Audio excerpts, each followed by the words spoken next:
శ్రీ గురుభ్యో నమః. కనకధార స్తోత్రం 19వ శ్లోకం నుండి 21వ శ్లోకం వరకు నేర్చుకుందాం. దిగ్గస్థిభిః దిగ్గస్థిభిః దిగ్గస్థిభిః దిగ్గస్థిభిః కనకకుంభ కనకకుంభ ముఖావసృష్ట ముఖావసృష్ట స్వర్వాహినీ స్వర్వాహినీ విమల విమల చారు చారు జలప్లుతాంగీం జలప్లుతాంగీం ప్రాతర్నమామి ప్రాతర్నమామి జగతాం జగతాం జననీం జననీం అశేష అశేష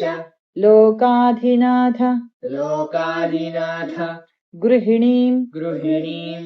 అమృతాబ్ధిపుత్రీం అమృతాబ్ధిపుత్రీం దిగ్గస్థిభిః కనకకుంభ దిగ్గస్థిభిః కనకకుంభ ముఖావసృష్ట ముఖావసృష్ట స్వర్వాహినీ విమలచారు స్వర్వాహినీ విమలచారు జలప్లుతాంగీం జలప్లుతాంగీం ప్రాతర్నమామి జగతాం ప్రాతర్నమామి జగతాం జననీమశేష జననీమశేష లోకాధినాథ గృహిణీం లోకాధినాథ గృహిణీం అమృతాబ్ధిపుత్రీం అమృతాబ్ధిపుత్రీం దిగ్గస్థిభిః కనకకుంభముఖావసృష్ట దిగ్గస్థిభిః కనకకుంభముఖావసృష్ట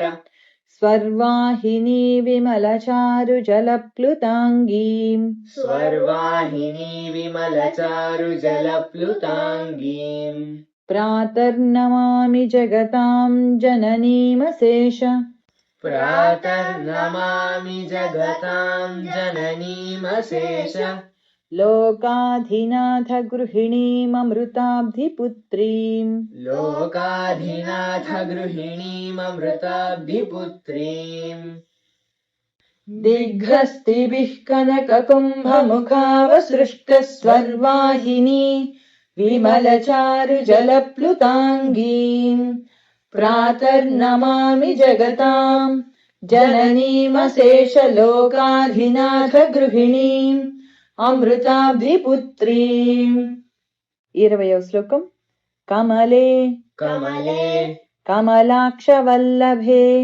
కమలాక్షవల్లభే త్వం త్వం కరుణాపూరతరంగితైః కరుణాపూరతరంగితైః అపాంగైః అపాంగైః అవలోకయ అవలోకయ మాం మాం అకించనానాం అకించనానాం ప్రథమం ప్రథమం పాత్రం పాత్రం అకృత్రిమం అకృత్రిమం దయాయాః దయాయాః కమలే కమలే కమలాక్షవల్లభే త్వం కమలాక్షవల్లభే త్వం కరుణాపూరతరంగితైరపాంగైః కరుణాపూరతరంగితైరపాంగైః అవలోకయ మాం అవలోకయ మాం అకించనానాం అకించనానాం ప్రథమం పాత్రం ప్రథమం పాత్రం అకృత్రిమం దయాయాః అకృత్రిమం దయాయాః కమలే కమలాక్షవల్లభే త్వం కమలే కమలాక్షవల్లభే త్వం కరుణాపూరతరంగితైరపాంగైః కరుణాపూరతరంగితైరపాంగైః అవలోకయ మామకించనానాం అవలోకయ మామకించనానాం ప్రథమం పాత్రమకృత్రిమం దయాయాః ప్రథమం పాత్రమకృత్రిమం దయాయాః కమలే కమలాక్షవల్లభే త్వం కరుణాపూరతరంగితైరపాంగైః అవలోకయ మాం అకించనానాం ప్రథమం పాత్రమకృత్రిమం దయాయాః. 21వ శ్లోకం. स्तुवन्ति ये स्तुवन्ति ये स्तुतिभिः स्तुतिभिः अमूभिः अमूभिः अन्वहम् अन्वहम् त्रयीमयीं त्रयीमयीम् त्रिभुवन त्रिभुवन मातरम् मातरम् रमां रमाम् गुणाधिका गुणाधिका गुरुतर गुरुतर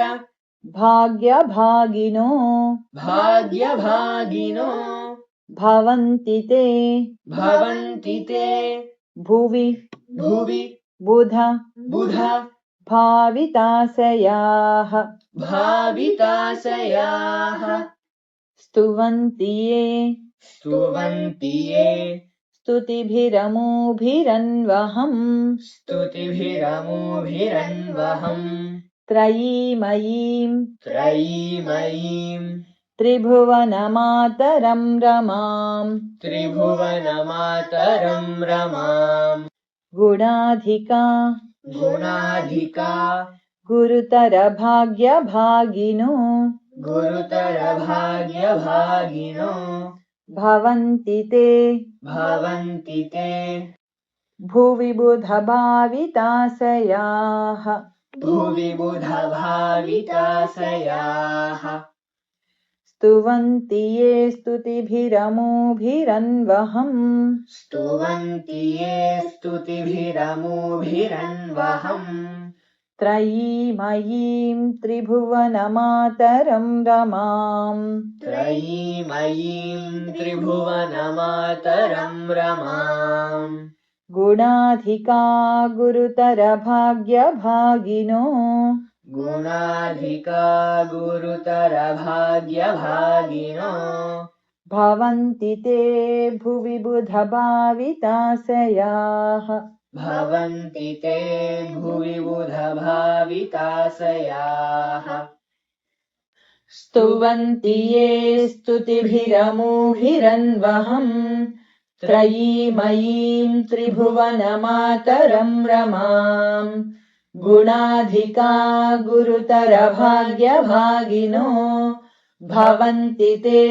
भुवि बुधभाविताशयाः सुवर्णधारा स्तोत्रम् सुवर्णधारा स्तोत्रम् यत्शङ्कराचार्यनिर्मितम् यत् शङ्कराचार्यनिर्मितम् त्रिसन्ध्यम् त्रिसन्ध्यम् यः पठेत् नित्यम् यः पठेत् नित्यम् स कुबेरसमो भवेत् स कुबेरसमो भवेत् सुवर्णधारा स्तोत्रम् यच्छङ्कराचार्यनिर्मितम् सुवर्णधारा स्तोत्रम् यच्छङ्कराचार्यनिर्मितम् त्रिसन्ध्यम् यः पठेत् नित्यम् स कुबेरसमो भवेत् त्रिसन्ध्यम् यः पठेत् नित्यम् स कुबेरसमो भवेत् सुवर्णधारा स्तोत्रम् यच्छङ्कराचार्यनिर्मितम् त्रिसन्ध्यम् यः पठेत् नित्यम् स कुबेरसमो भवेत् इति श्रीमत् शङ्करभगवत्कृतौ शङ्करभगवत्कृतौ कनकधारास्तोत्रम्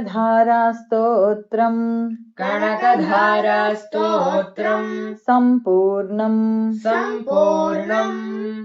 इति श्रीमत्शङ्करभगवत्कृतौ